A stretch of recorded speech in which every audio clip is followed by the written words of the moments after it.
चलिए, हम बायोलॉजी की क्लास देख रहे थे।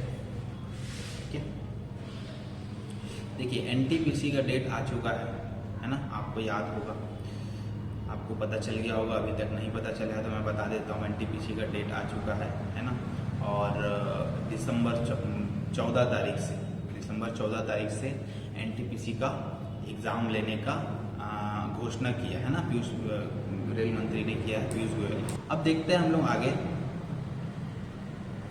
अब अगर आ गया है एग्ज़ाम डेट तो बिल्कुल पढ़ना स्टार्ट कर दो, धीरे धीरे पढ़ना स्टार्ट कर दो। कोचिंग हो सके तो आप लोगों की ऑफलाइन वालों की जो है वो सितंबर में से मेरे ख्याल से स्टार्ट हो जाना चाहिए, क्योंकि केंद्र सरकार ने अनुमति दे दिया है कोचिंग वगैरह खोलने का, है ना। 50% जो है फैकल्टी के साथ 50% आपकी जो स्टूडेंट होंगे और 50% फैकल्टी होंगे, इन्हीं के साथ जो है वो कोचिंग हम चालू कर सकते हैं, ऐसा केंद्र सरकार ने दे दिया है। अब राज्य सरकार इसके ऊपर बात कर रही है और देखते हैं अब वो क्या निर्णय लेते हैं, है ना। वैसे तो बहुत ज़्यादा यहाँ पर भी स्प्रेडिंग हो चुका है कोविड-19 का। तो हम बात करते हैं अब। देखिए, हम लोगों ने 4 लेक्चर देख लिया है, 4 क्लासेस पढ़ लिए हैं, आज 5वां है। और इन 4 क्लासेस में हम लोगों ने लगभग कोशिका का लगभग 99% जो है वो चीज़ें हम लोगों ने जान ली है ना। कोशिका का एक एक अंग हम लोगों ने पढ़ लिया 99%। 99 इसलिए बोल रहा हूँ, 1% क्या छूट गया है, मैं पिछली वीडियो में बताना भूल गया, माइटोकॉन्ड्रिया छूट गया। ठीक है, माइटोकॉन्ड्रिया आज हम लोग देख लेते हैं, और इसके बाद फिर हम लोग आज न्यूट्रिशन के बारे में थोड़ा देख लेंगे। कार्बोहाइड्रेट, फैट एंड प्रोटीन, इससे रिलेटेड हम लोग जानकारी आज लेंगे।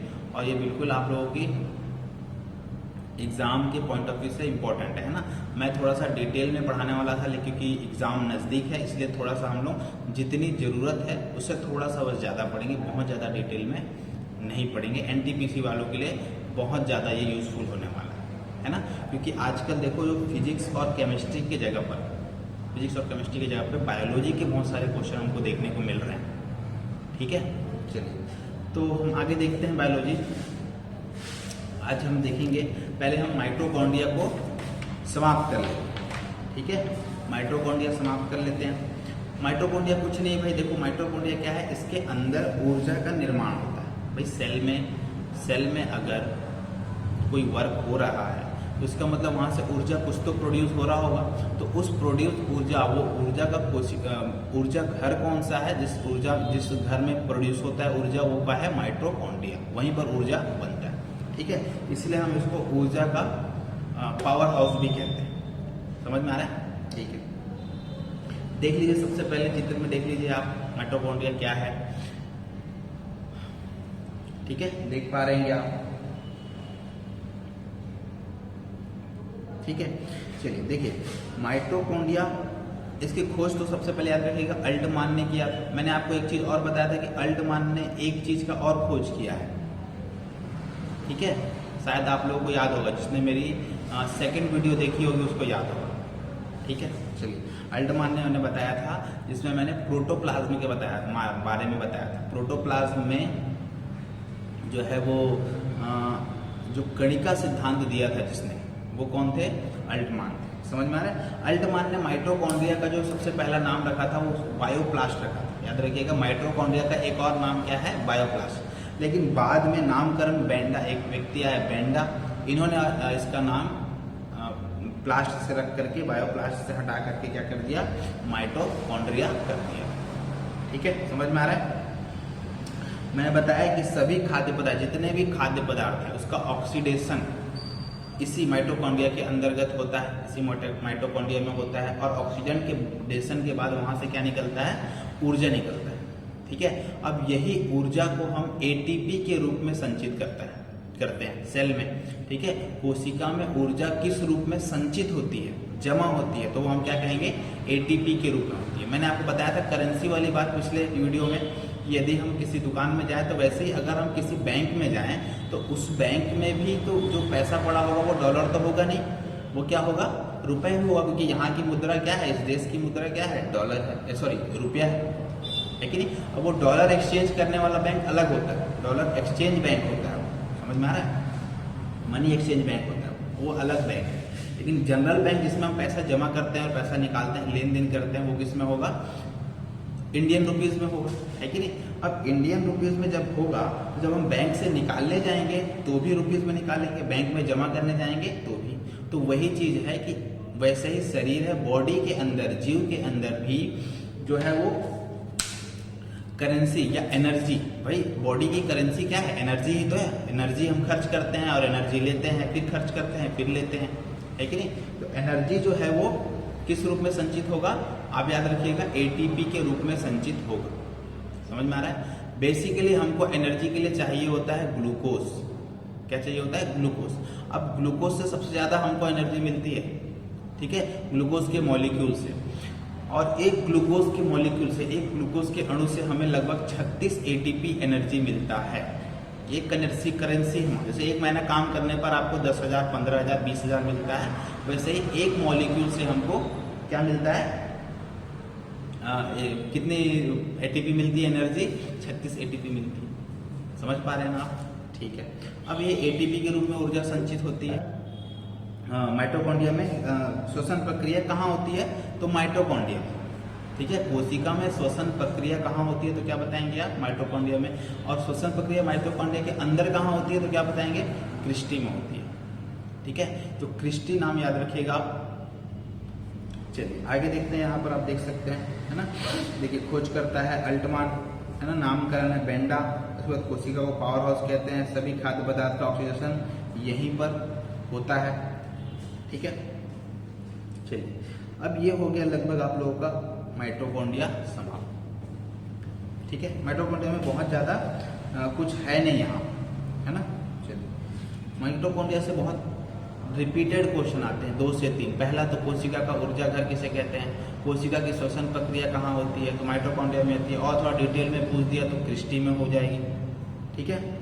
इसके बाद माइटोकॉन्ड्रिया की खोज किसने की थी, इसका नामकरण किसने किया था, माइटोकॉन्ड्रिया का और अन्य नाम क्या है, ठीक है। आगे देखते हैं। अब माइटोकॉन्ड्रिया हो गया समाप्त। कोशिका का लगभग सभी अंग आपका समाप्त हो चुका है, जो जो इम्पोर्टेंट है वहाँ जाते है ना। तो अब हम आ जाते हैं कुछ न्यूट्रिशंस और ऊर्जा। भाई कोशिका को ऊर्जा मिलेगी कैसे, है ना। तो याद रखिएगा, कोशिका को ऊर्जा मिलेगी कार्बोहाइड्रेट से, फैट से और प्रोटीन से। समझ पा रहे हैं, ऊर्जा मिलेगी किससे, कार्बोहाइड्रेट से, फैट से और प्रोटीन से उसको ऊर्जा मिलेगी, ठीक है। चलिए, कार्बोहाइड्रेट क्या है भैया, कार्बो, जैसे कि आप देख रहे हो कार्बो, कार्बो का मतलब क्या है, कार्बन। और हाइड्रेट, हाइड्रेट का मतलब होता है जल, ठीक है। फिर सुने हो ना कि भाई किसी को डिहाइड्रेशन हो गया, बहुत गर्मी में वो रहा, या फिर उसको लूज मोशन हो गया तो डिहाइड्रेशन हो गया कहते हैं, है कि नहीं। तो डिहाइड्रेशन का मतलब क्या है कि जल, उसके शरीर में जल की कमी हो गई। समझ पा रहे हैं। तो हाइड्रेशन, हाइड्रेट का मतलब जल हो गया, कार्बन, कार्बो का मतलब कार्बन। तो इसमें क्या क्या हो गया, देखो कार्बोहाइड्रेट में कार्बन हो गया, और जल में क्या होता है, हाइड्रोजन और ऑक्सीजन। समझ में आ रहा है। तो आपसे पूछा कि कार्बोहाइड्रेट में क्या क्या होता है, तो कार्बन, हाइड्रोजन और ऑक्सीजन।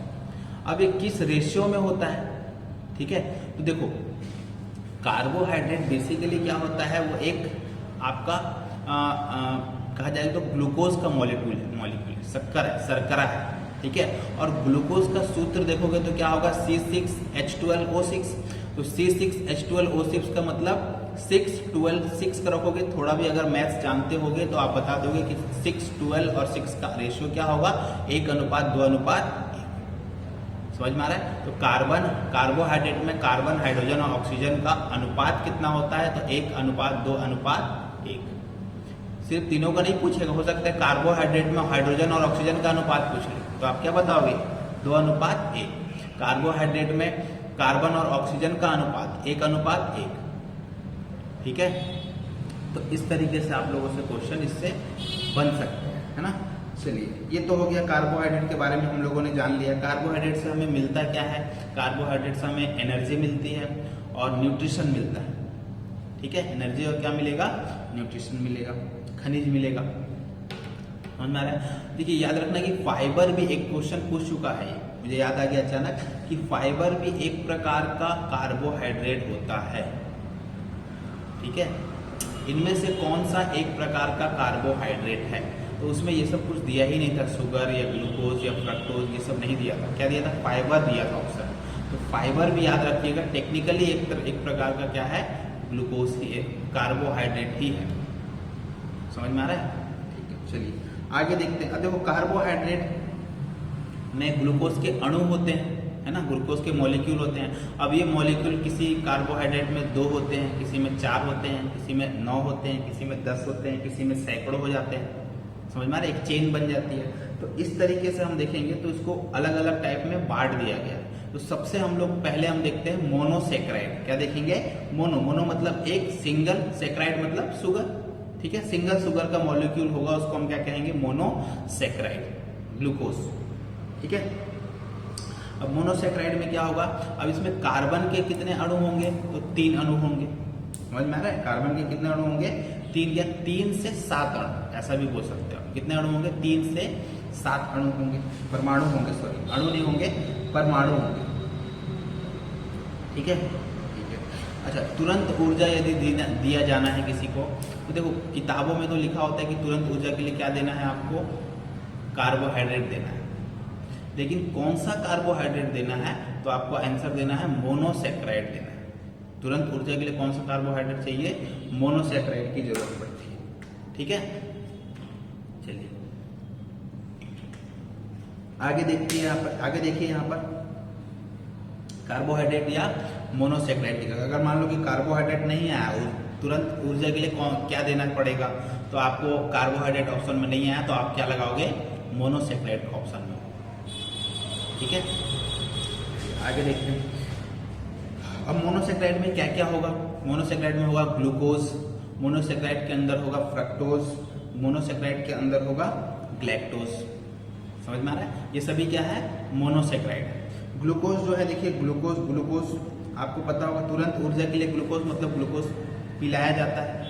जब खिलाड़ियों को तुरंत ऊर्जा की जरूरत होती है तो वो क्या लेते हैं? ग्लूकोज, या ग्लूकोज एक और फॉर्म में आता है ना, उसको हम कहते हैं इलेक्ट्रॉल कहते हैं। उसको हम क्या कहते हैं? इलेक्ट्रॉल कहते हैं। समझ में आ रहा है? ठीक है। अच्छा, ये ग्लूकोज सबसे ज़्यादा पाया किस फल में जाएगा? तो अंगूर में पाया जाएगा। सबसे ज़्यादा ग्लूकोज किस में पाया जाता है? अंगूर में पाया जाता है। समझ में आ रहा है? ठीक है। इसके बाद देखते हैं यहाँ पर फ्रक्टोज। फ्रक्टोज क्या है? ये सबसे मीठी ग्लूकोज है, सबसे मीठी शर्करा है।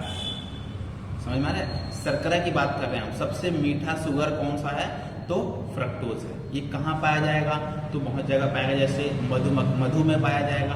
ठीक है, ये उसके बाद फिर जड़ वाले जितने भी पौधे हैं, जड़ वाली जितने भी सब्जियां हैं उसमें पाया जाएगा। उसके बाद और कहाँ पाया जाएगा? कुछ फ्रूट्स में पाया जाएंगे ये सब। ठीक है, देखिए मधुमक्खी में सबसे ज्यादा फ्रक्टोज पाया जाता है, इस बात को याद रखिएगा। सबसे ज्यादा फ्रक्टोज किस में पाया जाएगा? मधु में, नॉट मधुमक्खी, नॉट मधुमक्खी में नहीं पाया जाएगा, मधु में पाया जाएगा, हनी में पाया जाएगा। ठीक है, अब बात किया जाए हनी की, तो हनी जो है इसमें लगभग 50% फ्रक्टोज पाया जाता है। ठीक है, ये पूछेगा शायद ही आपसे, लेकिन आप याद रखिएगा लगभग 50% क्या पाया जाता है हनी में? फ्रक्टोज पाया जाता है। लगभग 44% ग्लूकोज पाया जाता है। ठीक है, 44% ग्लूकोज पाया जाएगा और 2% जो है इसमें आपका मैनोज पाया जाएगा। 2% माल्टोज पाया जाएगा, सॉरी मैनोज नहीं, माल्टोज पाया जाएगा और 4% ग्लैक्टोज पाया जाएगा। ठीक है, तो याद रखिएगा। तो अगर मैं मधु की बात करूँ इसमें लगभग सभी चीज पाया जा रहा है। ग्लूकोज भी इसमें है और आपका फ्रक्टोज भी है, ठीक है, और ग्लैक्टोज भी है, सुक्रोज भी है, ये सभी चीज है। लेकिन वो सबसे ज्यादा अगर फ्रक्टोज पूछा जाएगा तो क्या मिलेगा हमको? फ्रक्टोज मिलेगा। ठीक है, इसलिए सबसे मीठी शर्करा इसको कहा जाता है, फ्रक्टोज को। सबसे पहले पूछे कि सबसे मीठी शर्करा किसे कहा जाता है, तो क्या बताएंगे आप? फ्रक्टोज। मधु कितना मीठा होता है तो आप जानते ही हैं। ठीक है, अगर ओरिजिनल खाए होंगे तो। चलिए आगे देखते हैं। अब ग्लैक्टोज क्या है? ये दूध की शर्करा है। समझ में आ रहा है? दूध का हल्का मीठापन किसके कारण होगा? वो मैनोज के कारण, सॉरी ग्लैक्टोज के कारण। ठीक है, ग्लैक्टोज के कारण होगा। चलिए अब इसके आगे हम देखते हैं। ये हम लोगों ने देखा मोनोसेक्राइड, इसमें एक ग्लूकोज के अणु हैं। अब हम लोग आके देखते हैं डाइसेक्राइड। डाइसेक्राइड मतलब 2 ग्लूकोज के अणु। देखो मैंने बताया कि हनी जो था इसमें फ्रक्टोज सबसे ज़्यादा पाया जाएगा। अब देखो एक मैपल सिरप आता है, कौन सा सिरप आता है? मैपल सिरप आता है, जिसको हम अलग अलग जो फूड में उसके ऊपर साज सज्जा के लिए यूज़ करते हैं, या फिर यदि आप चाउमीन वगैरह खाने गए होंगे तो उसमें भी एक सिरप टाइप का डाला जाता है ना, तो एक फल का ही रस है।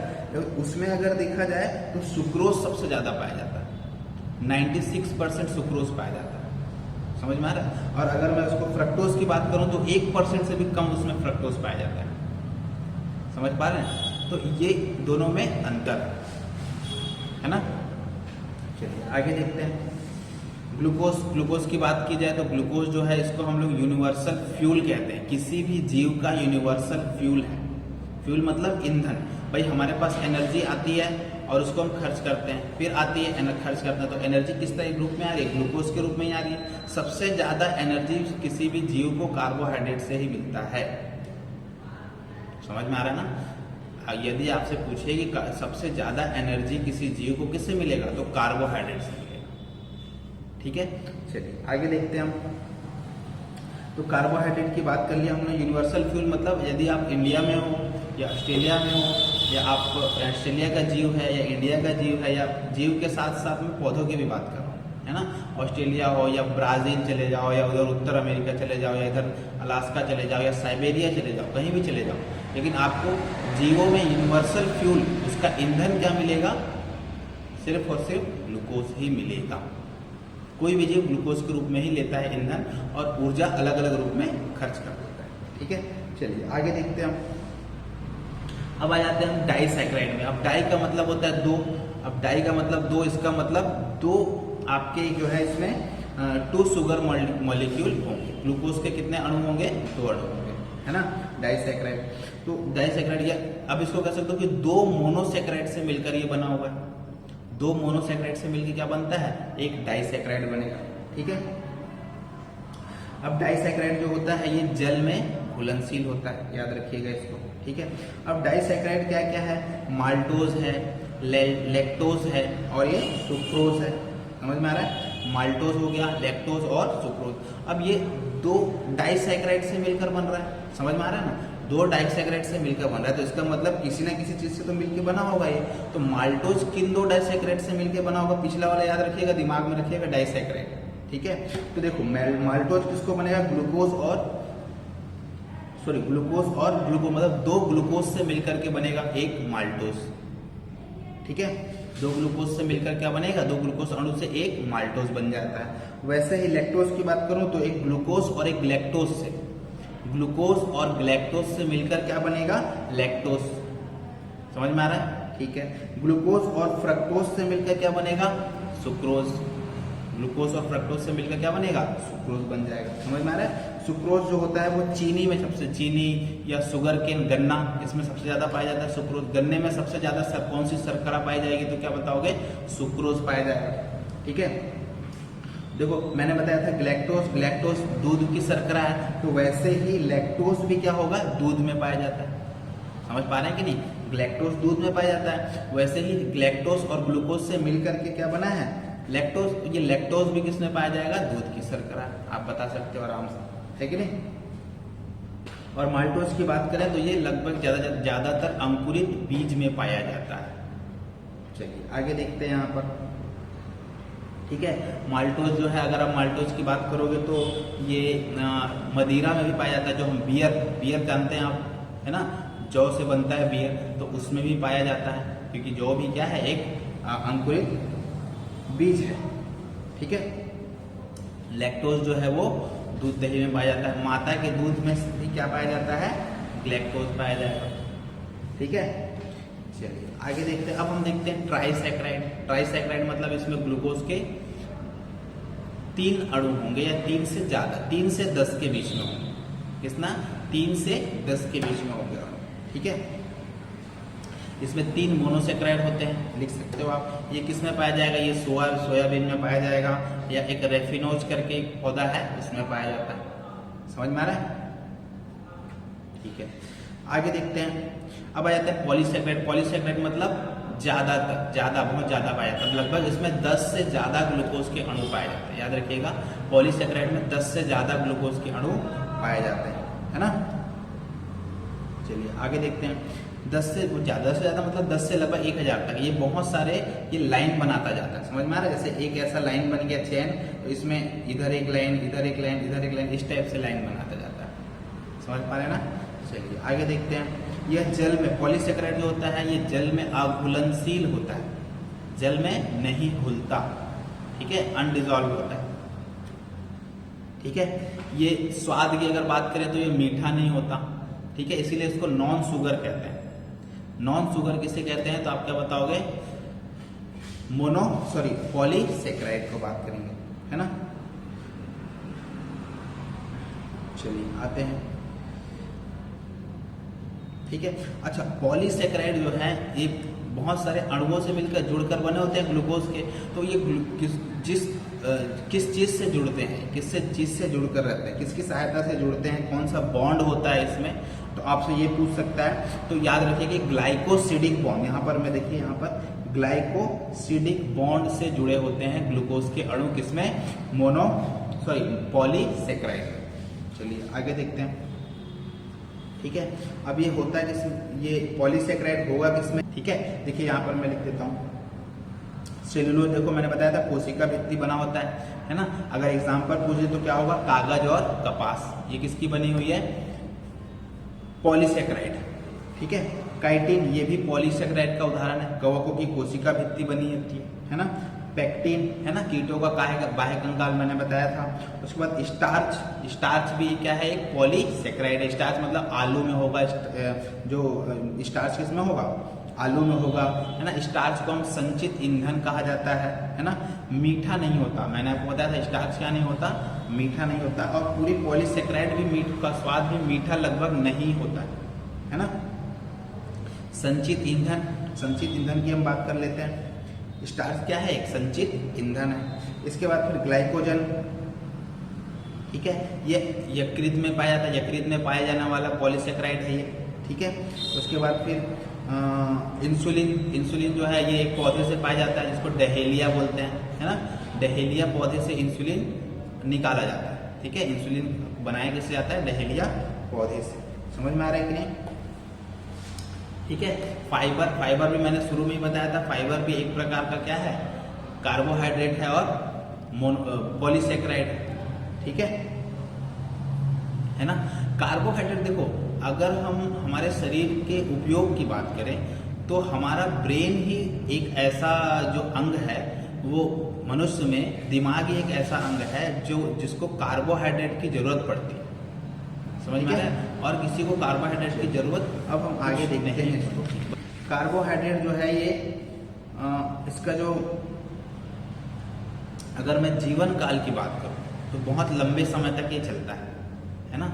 इसका जीवन काल लंबा होता है, कहने का मतलब लगभग 30 से 45 दिन कार्बोहाइड्रेट, ठीक है। चलिए आगे देखते हैं। अब देखो यहाँ पर कार्बोहाइड्रेट लगभग आप लोगों का समाप्त हो चुका है, ठीक है। कार्बोहाइड्रेट जो है लगभग समाप्त हो चुका है ना। चलिए इसी में लगे हुए स्टार्च भी देख लेते हैं। स्टार्च क्या होता है, ठीक है। स्टार्च भी एक कार्बोहाइड्रेट का सोर्स है।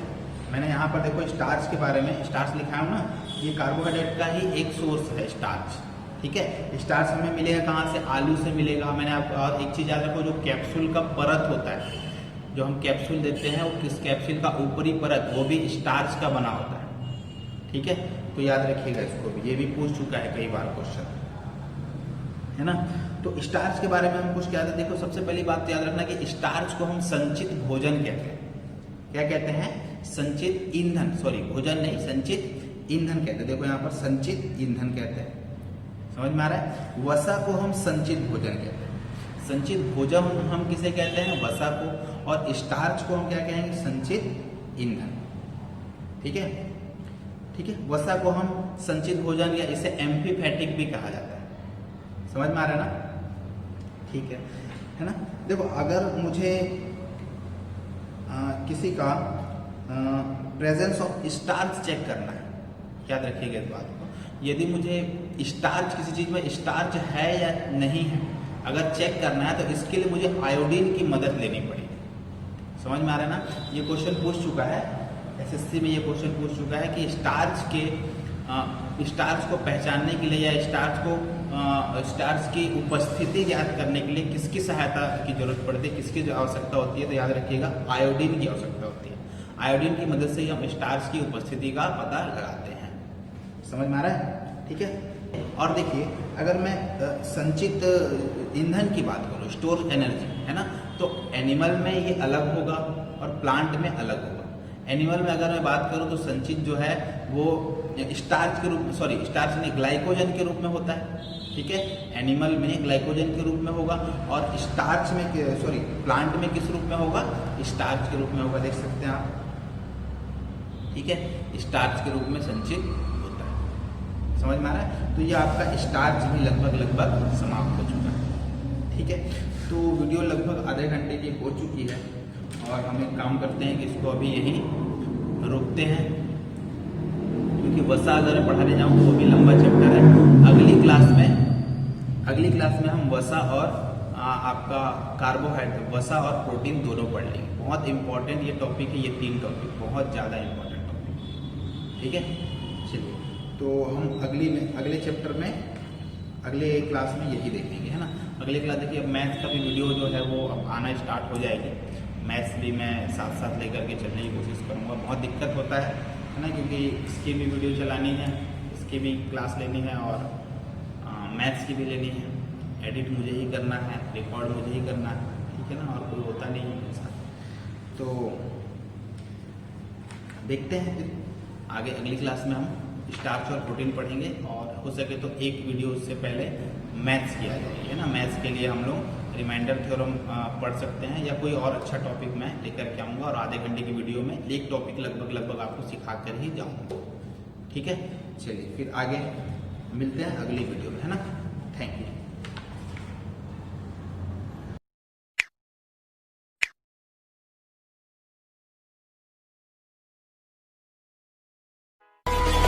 Oh,